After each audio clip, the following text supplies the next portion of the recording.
Fala pessoal, estamos aqui para mais um vídeo. Meu nome é Arthur, eu sou analista de valores imobiliários e hoje a gente vai falar sobre o resultado da Mills, tá? Já falei dessa empresa no canal, talvez tenha passado batido, foi numa live um ano atrás, até fui conferir hoje quando que tinha sido o primeiro vídeo que eu fiz dela, foi mais ou menos em março de 2021.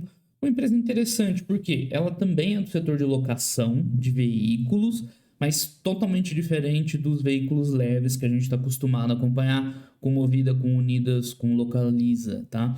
Ela trabalha com aluguel de máquinas para construção civil, principalmente plataformas elevadas. Tipo, no final tem uma foto, é isso aqui, ó, que ela aluga, tá?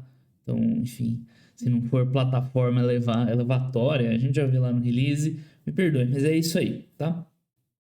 E o que tem de interessante? Bom, a gente tem visto que, né, essa operação de locação de veículos, seja carro leve, seja caminhão, no caso da Vamos, seja essas máquinas, a gente já viu a Armac, que é um pouco, né, semelhante aqui a Mills, tá indo super bem, né? Houve uma mudança conjuntural, o pessoal preferir, né, aluguel ao invés de aquisição, de imobilizar os ativos nas empresas. Tem uma questão da situação econômica hoje que tem favorecido obras, e aí obras em geral, a gente já vai ver que ela aloca para tudo quanto é tipo de coisa, e tem uma reorganização da própria empresa que, né, passou a operar de uma forma mais eficiente, deu um tapa lá no estoque que eles tinham de máquinas, está investindo agora em crescer, está consolidando. Então tudo isso junto fez com que a empresa melhorasse, sim, da água para o vinho dos últimos anos, tá? Ela passou de ter prejuízo para já ter uma rentabilidade bem boa que a gente vai ver agora. Por isso, né, que está aí entre as empresas acompanhadas, analisadas. Resultado muito interessante na linha do que vinham os anteriores. Então vamos lá. Né, teve o webcast logo antes desse vídeo de vocês. Eu tô gravando antes, tá? Então depois eu vou ouvir e ver se é mais ou menos isso que eu tinha comentado. Qualquer coisa, eu nos comentários lá da estreia, eu corrijo alguma coisa se eu descobrir lá no webcast, tá? Tem comentários da administração, mil estrutura, serviço de engenharia, apresentamos os resultados, orgulho, a nova marca da Mills, então a empresa passou por uma reestruturação. A marca é o visual, né? Até tá bem bonito, para falar a verdade, né? Os releases. Junto com a marca, revisitamos todo o nosso posicionamento, uma empresa mais inovadora, digital, crescimento orgânico e aquisições, ampliação de frota, enfim, foco no que nas atividades mais lucrativas. Então foi bem interessante o trabalho que eles fizeram. Então estão expandindo organicamente, né, para um número grande de equipamentos. Então vai ter um CAPEX agora em 2022 importante, além das aquisições. Tá fazendo várias aquisições que a gente já vai ver. Enfim, continua um gargalo nos suprimentos, né? Então eles não estão conseguindo comprar tão fácil, mas por outro lado, esse cenário de pressão de preço de inflação, eles estão conseguindo repassar, né, precificação. Em 2021 aumentou o volume locado, a gente vai ver taxa de utilização, todas as métricas. Essa foi uma das aquisições mais recentes, Solaris, né, crescimento orgânico, o ROI que está começando a parecer bom, enfim, foram 3 aquisições no ano.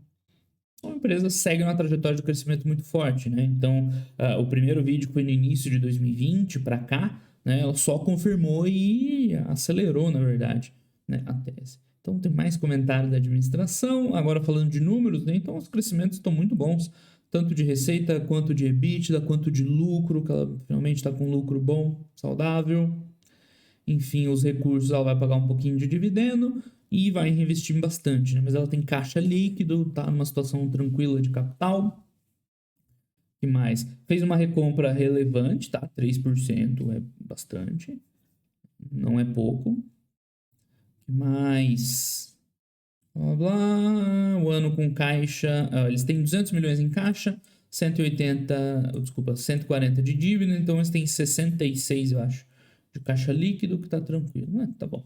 Vamos para os números logo, porque eles ficam comentando tudo e a gente vai falar em detalhes cada item desse. Boa leitura, eu já gostei aqui, ó. Pô, presidente, falou, não, leia aí, vocês vão gostar. Enfim, destaques, que é por onde geralmente começam os releases, né? Então, o crescimento de receita está muito bom em todos os níveis, comparando com o trimestre anterior, com o ano anterior. No acumulado do ano está bom. O quarto trimestre está bem mais forte que o resto do ano, né? Analisando aqui, ó, vai dar 800, quase 900 milhões, enquanto o ano foi 700. ou seja, está tudo indo bem, com expansão de margem, desde a margem bruta, que é muito bom, mostrando que essa reestruturação a nível operacional está funcionando, a empresa está com rentabilidade bruta crescente, e EBITDA nem se fala. Margem EBITDA que ela nunca teve, está inclusive aparecendo lucro líquido, mesmo a empresa investindo muito em crescimento, tendo muita depreciação, tá? Então, nos vídeos recentes a gente tem falado muito disso, quando acompanhar a evolução do EBITDA no lugar do lucro líquido. Sempre que você tiver algo importante acontecendo, tanto em amortização, em depreciação, em taxas ou de juros, Quando você tem algo importante em alguma dessas letrinhas, geralmente o EBITDA é o melhor indicador. No caso aqui é a depreciação de imobilizado, as máquinas que eles têm para o aluguel, tá? Enfim, o ROIC está indo bem. O que mais? Crescimento orgânico e inorgânico, já falamos. Shareholders somos nós. Aprovação de distribuição de dividendos e recompra, bacaninha, ESG. Então ela está vindo numa trajetória muito positiva. Aqui no quadro dá para a gente falar de tudo de uma maneira aí bem otimizada. Então a gente vê que a receita cresceu muito em relação ao ano passado, 40%, 50%, tá muito bom. Em relação ao último trimestre, cresceu 13%, tá bom. O crescimento trimestre contra trimestre é muito forte. O que mais? EBITDA tem tanto o padrão CVM quanto um ajustado, que eles tiram alguns itens, a gente tem visto cada vez mais, calculando o EBITDA sem IFRS 16, talvez vire tendência, tá? E não recorrentes, que já é o padrão, então importante ver isso aqui também. Enfim, mas não vai dar muita diferença, pode ser aqui também, mas é só para a gente avaliar que o EBITDA, tirando os não recorrentes, claro, os não recorrentes sim dá diferença, tá?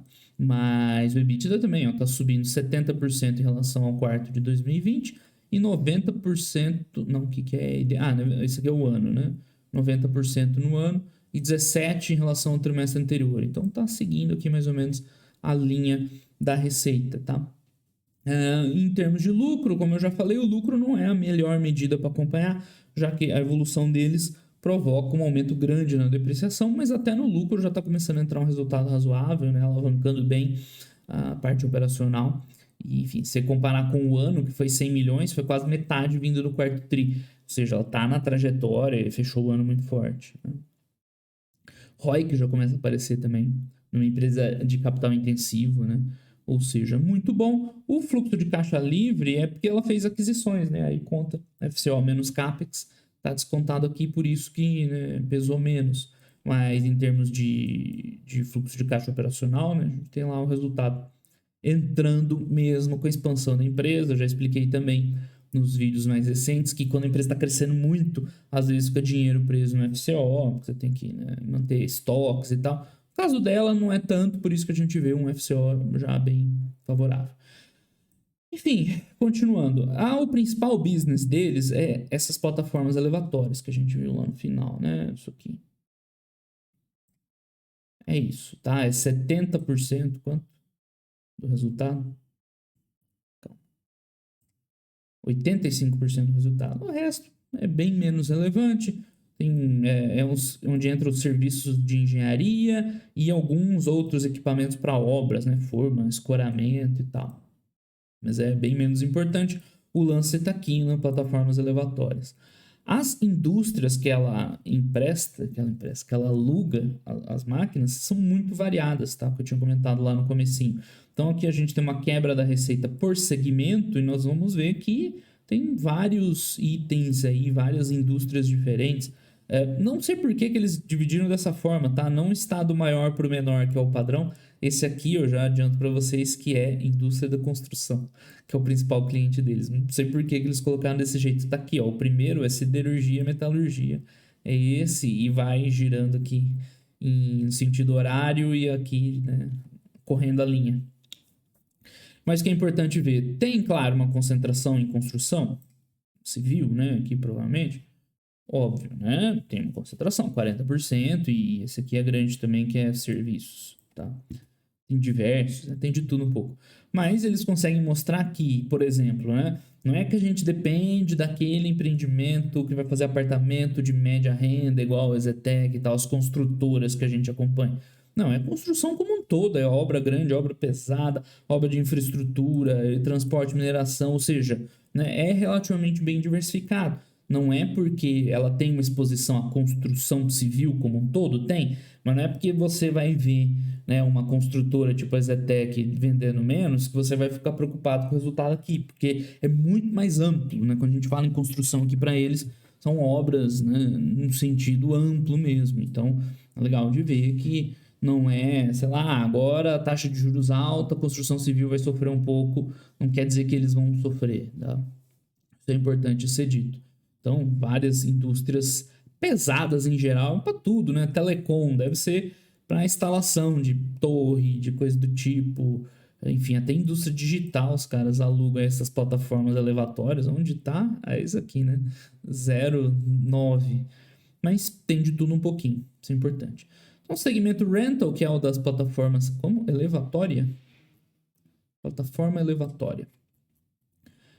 Enfim, só evolução. Aqui, claro, deu um salto no tamanho da frota por aquisição, mas, né, em geral, eles fizeram um bom trabalho ao longo do tempo, tanto de reciclar a frota, como de expandir com novas aquisições que a gente viu lá naquele CAPEX. Vão entrar em, desculpa, aquisições de outras empresas inorganicamente, além do CAPEX orgânico daquelas compras que a gente viu lá que vão entrar ao longo do ano. Então, a frota expande. Ao mesmo tempo, a taxa de utilização da frota também está melhorando, né? Ou seja, a empresa está ganhando rentabilidade. Daqui que vem o lucro bruto, né? Porque você está fazendo uma utilização mais eficiente, né? Você está ganhando escala. Você tem ali os seus equipamentos, quanto maior for essa taxa de utilização, melhor é a sua rentabilidade. Como a demanda está forte, está aquecida, eles alugam cada vez mais, fora o crescimento da frota. Então, são diferentes motores do crescimento da receita. Aumento da frota, aumento na taxa de utilização e repasse de preço, né? Que não está aqui, mas é outro motor que puxa o crescimento da receita também, tá? Enfim, resultado aumento da demanda, o volume seguiu trajetória de crescimento, ok. Plataforma elevatória, formamos mais 2.000 técnicos. Aqui é importante a gente entender, né, no detalhe qual é o ponto-chave de geração de valor das empresas, tá? Então, nas empresas de locação de veículo, é parecido, mas não é a mesma coisa. Qual que é o ponto-chave para a empresa de locação, né, ter uma operação de sucesso, se destacar? É o quão eficiente é o giro deles dos ativos, dos carros, no caso, né, veículos leves. Então, a empresa tem que vender super bem, tem que ter aquela operação de seminovos lá caprichada, que ela vende num valor bom, o investimento, né, acaba sendo menor e o retorno maximiza. Então, o ponto-chave para uma locadora de veículos é fazer bem esse giro e tal, né, de forma a maximizar o investimento, né? É claro, né, repassar a tarifa e tudo mais. Aqui, qual que é o ponto-chave? Não é girar as máquinas, tá? É manutenção. Cadê? Manutenção de equipamento. Por quê? Porque a vida útil de um equipamento pesado desses é muito mais longa, tá? Então, à medida que você faz uma manutenção bem feita e tal, caprichado, você consegue utilizar ele por muitos anos, aí o teu ROIC explode, né? Porque você investiu lá um valor, está recebendo as diáriasinhas. Quanto maior você expande esse período, né, maior é o retorno sobre aquele capital que você investiu no bem, tá? Nos veículos é um pouco diferente, né? Nos veículos, quanto mais você gerar com eficiência, melhor, já que eles ficam lá um prazo médio 12 meses, 20 e poucos meses lá, na locação de frota um pouquinho mais. Então, quanto mais você gira, melhor. Aqui não, é quanto mais você prolonga a vida útil, melhor, tá? Então, esse é o ponto-chave, manutenção de equipamento. E é um dos pontos que a empresa, né, reorganizou a frota lá para isso, tá? É o Total Cost of Ownership, justo, que eu estava explicando. Referência internacional, metodologia Lean, operação de manutenção. Isso aqui eu vou ficar devendo para vocês, não sei exatamente o que é. Tá? Mas você viu tanto que eles dedicam para esse ponto aqui, né? A nossa longa experiência permite demonstrar que equipamentos de 12, 15 anos conseguimos uma performance destacada. Então, esse é o ponto-chave para uma Mills da vida. É prolongar lá, manter os equipamentos eficientes durante muitos anos. Aí o retorno sobre o investimento deles vai nas alturas, tá? Claro, tem a operação de varejo, de fazer as locações e tal, mas esse é o ponto fundamental. Como consequência, acreditamos que uma gestão operacional de excelência prolonga a vida útil dos ativos, maximiza a rentabilidade, tá certo? Você não acredita em mim, acredita aqui no release, tá falando exatamente isso. Área de engenharia, enfim, especificação dos fabricantes, melhor performance, laboratórios de eletrônica, né? O tanto que eles dedicam para isso. Então, o rental, que é basicamente, né, o resultado inteiro da empresa, a gente vai ver os números muito parecidos com o que a gente viu lá no consolidado, que, claro, tem uma quebra, né, um pouco mais detalhada, né, alguma coisa de locação, de venda. Ela também vende, tá? Quando o troço fica já, né, fora do escopo deles lá, a máquina muito antiga, eles vendem, mas é muito menos relevante. Acho que tem um gráfico, ou é na apresentação que eu vi, um gráfico de onde vem a receita aqui, ó. Né? A receita vem basicamente de locação, a venda é irrelevante, né? Muito pouquinho, é o azul escuro aqui, né? Não é representativo. Enquanto que numa empresa de locação de veículos leves, né, quase meio a meio. Receita de locação com venda, porque, né, o giro lá é intenso. Aqui não é tão importante. Enfim, terminamos. Mais alguma coisa aqui? Isso aqui meio que a gente já viu. Vai ver o EBITDA subindo 70%. É a mesma coisa, porque como 85% do resultado vem daqui, né, vai ser muito parecido com o consolidado, né? Tá tudo aí, enfim. Vamos lá. Vamos ver a margem de vendas. Os caras conseguem vender bem ainda os veículos. No final, né? Eles espremem até o talo, né? Aluga anos e anos e anos e ainda vende por um valor relevante. É interessante o business deles, bem interessante. A desvalorização do veículo leve, claro, né? Com N ressalvas e comparações, né? Proporcionalmente você perde um valor grande, né? Então, aqui os caras recuperam bastante ainda do valor. Enfim, aqui sim eles comentam daquele último ponto que eu falei lá, né, que puxa a receita, que é o ticket médio, né, além que é composto de preço e de mix, tá? Que também influencia no retorno. E os caras também conseguiram repassar bem o preço. Foi um dos motivos, mais um dos motivos que levou esse crescimento de receita, né? Aumento de frota, né, expansão orgânica e inorgânica, aumento da taxa de utilização, aumento no mix. Porque quando uma empresa vende resultados ruins e de repente melhora, né, você tem que ver o que está acontecendo. Melhorou por acaso, caiu do céu, e aí, assim como melhorou, pode piorar e se esvair, né, não é o que a gente quer. A gente quer mudanças estruturais, que é o que a gente está vendo aqui na Mills, né? Mudanças estruturais que jogaram a empresa de uma lá relegada para uma empresa lucrativa. Então, enfim. Receita líquida, ticket médio, acho que a gente já falou de tudo aqui. Despesas totalizaram tanto, tem os não recorrentes lá e tal, que a gente já fala. Até a empresa aluga plataforma, né? Máquina, vamos chamar de máquina, e tá falando em cantar, crescer, transformar. Isso aí virou mantra do mercado. Cadê? Blá, blá, blá, blá, blá, margem expandindo, tudo mais. ROIC expandindo, excelente. Bem, esse é o outro segmento deles, um pouco, né, menos relevante, mas está com os resultados bons também, segue crescendo, melhorando a margem, tá bom também. Não é o determinante para a empresa, mas bota para funcionar melhor, né? Eles deram uma reduzida ao longo do tempo, passa por aquilo que eu falei, né, na transformação do portfólio, né, para dar uma otimizada, uma focada no que era mais relevante, só que ainda continua lá, né, dando um dinheirinho, tá bom. Então aqui tem um resultado de formas e escoramentos, bem menor, né, bem menos representativo. Entra lá uns 12 milhões de EBITDA, tá bom, né? Entrou, é dinheiro. Teve não recorrente, acho que tem aqui o gráfico, né? Teve não recorrente em 2020, então se descontar o não recorrente, o crescimento do EBITDA foi bem relevante, uns 200%. Tá? Mas, de novo, não é isso que vai, né, mudar a realidade da Mills. Enfim, agora falando mais dos números, né, apesar que a gente já estava falando um pouco, mas sobre a perspectiva dos negócios, né, agora olhando o consolidado, a gente vê uma evolução da receita sequencial muito forte, seja qual for a comparação que você queira usar, e mais, a empresa terminou o ano forte, tá? Enfim, que mais tem para ver? O crescimento ano contra ano é bom, mas, né, o último trimestre está muito forte, especial, então eu sempre falo, quando a empresa está nesse momento de crescimento expressivo, você começa a olhar o crescimento sequencial, né, porque o quarto trimestre de 2020 já ficou muito lá para trás. E outra, né, é um business que deve ter muito pouca sazonalidade, então é tranquilo de olhar trimestre atrás de trimestre E isso aqui já é passado, tá? 2021 já ficou para trás. É projetar em cima desse novo número do quarto TRI, já que ela vem num ritmo de expansão muito forte, né? Os custos crescem também, não tem como, tem custo que é relacionado diretamente à operação, então vai crescer a receita, vai crescer o custo, mas tem crescido menos do que a receita, do que lucro bruto, que eles deram uma perspectiva de custo geral, né? Tanto o COGS, que são os custos que vão no lucro bruto, quanto o SG&A, que é o que entra para o EBITDA, né? Entre o lucro bruto e EBITDA.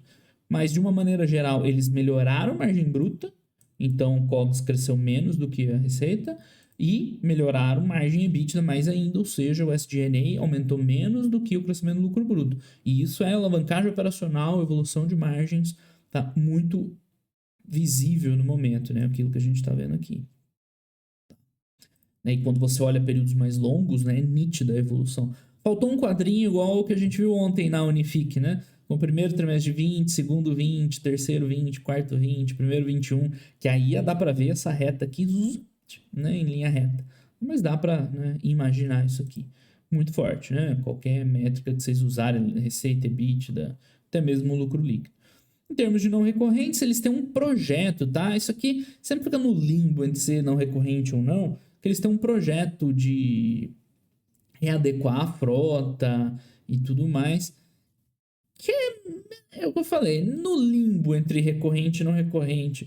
É não recorrente na definição em si, uma vez que eles, né, não é um gasto operacional do dia a dia, que eles estão desembolsando tanto CAPEX quanto OPEX, né, para renovar a frota. Mas enfim, né, é operacional, eu não retiraria isso aqui tanto do resultado, mas enfim, né, deixa para lá. Não é o que faz muita diferença também, não são valores relevantes, tá? Então, nada que se preocupar. Né? No caso até que foi, né, uns 10 milhões nesse ano, não é de se jogar fora. Mas também não é o que muda a análise da empresa, tá? Aí é um investimento, na verdade, para o futuro, né? Tá tranquilo. O resultado financeiro está com mais caixa do que dívida, né? Então ficou mais ou menos zerado, né? 0 a 0, ótimo. Não tem muito o que falar. E até no lucro líquido está aparecendo, mesmo com uma linha importante de depreciação, né, que é o que come o lucro contábil dessas empresas que são mais intensivas em capital, que estão crescendo muito, né, a depreciação vai voando para cima, tá? Mesmo assim já está aparecendo lucro líquido. Curioso até que acabei de ver aqui, né, a depreciação diminuiu em relação a 2020. Interessante. Deve ter tido algum impacto lá, mas, né, ela já está no ponto de ter lucro contábil, inclusive. Outra tendência que a gente tem visto cada vez mais das empresas trabalharem mais com o resultado do EBITDA ajustado, né, tirando o IFRS 16, talvez seja a melhor opção mesmo para a gente, né, olhar um pouquinho melhor sobre isso. A gente está discutindo na comunidade de membros hoje, discussão boa, tá? Já é tendência, a gente já viu várias empresas fazendo isso. E, enfim, mas não é o que vai fazer diferença, né? Que é pouquinho diferença. Tudo bem, tem não recorrente, né? Seria mais. Os não recorrentes, sim, isso aqui tem que ajustar, tá? Essa linha, claro, tem que ajustar. Agora, essa aqui é uma boa discussão sobre como a gente avalia de uma melhor forma. Mas, de qualquer forma, não é uma diferença brutal, não é o que vai mudar a vida, tá? Segue evoluindo e tudo mais. O lucro líquido tá aparecendo, para quem não consegue, né, desmamar do lucro líquido. Ótimo. Em termos de investimentos, já falamos bastante. Eles estão, né, vai ter CAPEX de expansão de frota. Teve aquisições, 3 aquisições esse ano. Né? SK Rental, essa aqui. Tudo nessa mesma linha de plataforma, né? É onde eles estão focando agora. Solaris, que foi, já faz um tempo. Oh, desculpa, né? A Solari adquiriu essa Nest. Essa Solari já tinha já, ano passado. Ou seja, muitas aquisições. Não são aquisições grandes, cadê os valores, né? Foi adquirido por 5 milhões, aqui foi por... Essa já foi mais, né? 90 milhões, tal. Mas vai somando, né? Vai somando o portfólio da empresa. Tal, mais uma, Autoplat, quanto foi a Autoplat? 70 milhões, vai indo, né? 60, 80 milhões, vai crescendo. Então, tá aqui o CAPEX, olha, né, a diferença do CAPEX. E a gente vê a evolução da empresa, né? 2020 foi um ano de mudança, tanto que chamou atenção, fiz um vídeo no começo do ano passado, falou, a empresa está bem posicionada. Em 2021, pau na máquina, vamos crescer, mete CAPEX, vamos comprar as coisas.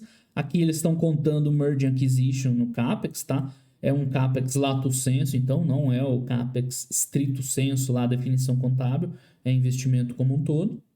E estão lá crescendo, orgânico e inorgânico. Esse ano tem uma frota boa para entrar, né? Mas enfim, a melhoria dos resultados já está puxando ROIC positivo, né? ROI melhorzinho, né? Bem interessante. Valor de reposição das plataformas e tal. Ó, eles têm vendido por 30% a 35% do valor do ativo novo. Parece muito bom esse business, porque olha só, você deixa 10, 12, 15 anos alugando o troço e no final ainda vende por um valor residual alto. Eu achei bem alto isso aí. Tá? Vai tentar fazer com um carro isso. Tá? Primeiro que você não consegue alugar, o carro vai começando a ficar velho, você já não consegue alugar mais. Então parece ser muito interessante esse tipo de produto. Fluxo de caixa, aquilo que a gente já falou, vem negativo, mas é porque é o FCL aqui, não o FCO. E aí, aquele CAPEX todo entrou, claro, ela está consumindo dinheiro para crescer. Nada mais justo, né? Mas como ela não tem dívida, ela ainda tem caixa positivo, então bota dinheiro para a empresa crescer, tá? Aqui a gente vai ver endividamento. Ela tem 148 de dívida bruta e 214 em caixa, logo sobra 60 milhões para investir e crescer, né? Cadê? Tá. Isso aqui é o alongamento da dívida. É uma dívida de curto prazo relativo, tá? É uma dívida meio cara. Cadê? Onde é que eles falam? Né? CDI mais 3 hoje tá caro com o aumento da taxa de juros. E o prazo médio é um prazo curto. Então, se fosse uma empresa que estivesse passando aperto de caixa, tivesse com a dívida líquida EBITDA de 2, 3, acima de 3, isso aqui começa a chamar atenção, porque é um prazo curto, uma dívida cara, com certeza está pesando para a empresa. Como ela tem caixa líquido, né, não pesa tanto. Mas claro que para um futuro, o ideal seria eles realongarem isso aqui, né, repagar isso aqui é debenture, né? Então foi debenture que eles emitiram lá atrás no pau bravo, por isso esse custo alto. Então a ideia seria que com essa melhora operacional, melhorasse o rate de crédito, aí ele emite uma nova debenture com custo mais baixo, com prazo mais alongado, e a empresa faz uma gestão financeira, né? Imagino que deva ser o que eles estejam vislumbrando aí para o futuro próximo, já que hoje os resultados da empresa, né, permitem isso com tranquilidade.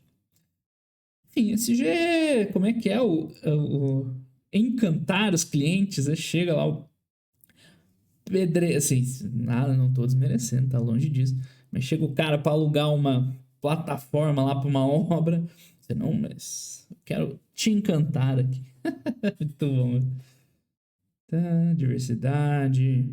Sim, eu sempre faço essa ressalva, tá? Não é que não seja importante, eu acho que é uma tendência e quanto mais as empresas se dedicarem ao SG e transformar o SG em retorno financeiro, melhor, tá? É só que é um negócio que não tem como a gente analisar. Vou falar o que? Não, fórum de refugiados, tal. É legal, só que né, sai do meu escopo aqui como análise financeira. Mas eu apoio tudo isso aqui, tá? Deixando bem claro. Tá, indicadores sociais, de diversidade. Enfim, aqui meu lado geneticista fala mais alto, né? Enfim, essa divisão aí étnica, melhor deixar pra lá. Enfim, homens e mulheres, aqui é tranquilo de comentar. Diretor. Bom, essa legenda aqui, os caras estão de sacanagem, né? O estagiário esqueceu de trocar o laranja lá pelo creme, sei lá que cor é essa aí. Mas, ó, tem que melhorar aí, pô. Põe uns diretor mulher. Na história. Então, receita de produto, plataforma aérea. Eu sabia que tinha outros termos lá. Elevatória, aérea. Enfim, é aquele treco lá que eu mostrei pra vocês. Reconciliação, aqui estão os anexos, né? Vamos chegar só nas fotinhas, que as fotos são legais.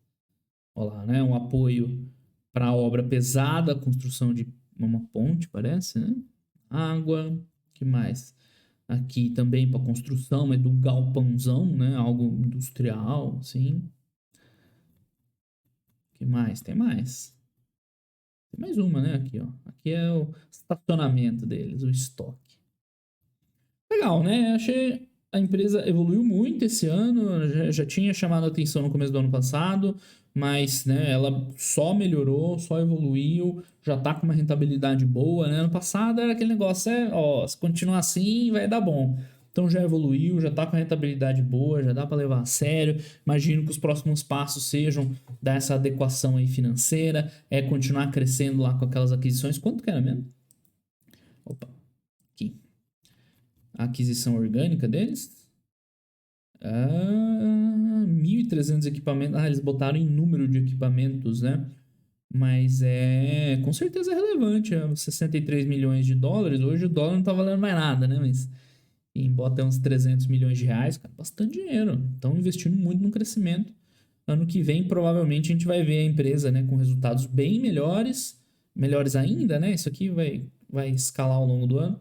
Com uma dívidazinha, esperamos que uma dívida ali, né, mais filezinha, mais cooperacional lá em cima, né? Vai aumentar bastante os equipamentos e esperamos os resultados também. Então, legal, empresa, mais uma aí de locação que é interessante, tem as suas, né, particularidades e tem um porquê, né, de justificar ter, né, uma empresa diferente assim. Tá certo, pessoal? Então, por hoje é só. Grande abraço aí para todo mundo e até os próximos vídeos. Valeu!